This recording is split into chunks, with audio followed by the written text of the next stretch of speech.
who can beat Donald Trump. And the key to that is who can beat Donald Trump in Michigan and Wisconsin and in Western Pennsylvania, in Ohio. And I'm convinced that that's Joe Biden. I just think he's the person who has, the sensibilities. We got a lot of great candidates, but the touch with those blue collar workers that we have to have if we're going to beat Donald Trump, which is the goal here.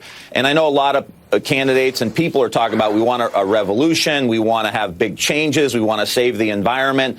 The best thing we could do, Joe and Mika, to have a revolution in the United States is to get rid of Donald Trump. The best thing we can do for the environment and climate change is to beat Donald Trump or provide health care and prescription drugs. We've got to beat Donald Trump. And to me, it's clear as you go round and round and think about all of these great candidates that that's Joe Biden. And I'm going to support him. I'm going to do everything I can for him in the early states and in the Midwest to help him become the nominee and beat Donald Trump.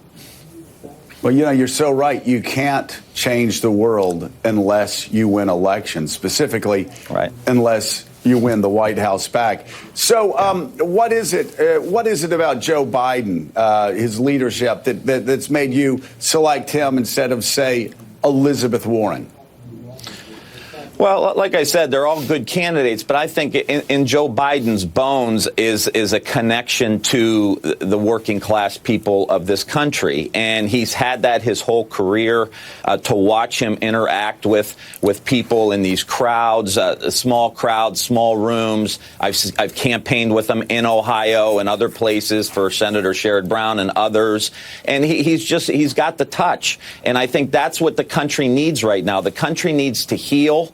After President Trump is gone, that we want somebody who can help us hit the reset button, who can bring some stability to the country, and that's Joe Biden. And he talks, when I had conversations with him just in the past few weeks, the conversations are, how do we bring back the middle class in the United States? How do we bring, those good-paying jobs back, not $15 an hour, but $20, $30, $40 an hour jobs to places like the ones I represent in Akron, Ohio, and Youngstown, Ohio. That applies to Wisconsin. That applies to Michigan. So if he's got a plan that appeals to me, that's a plan that's going to appeal to the industrial Midwest, and that's a winner for us.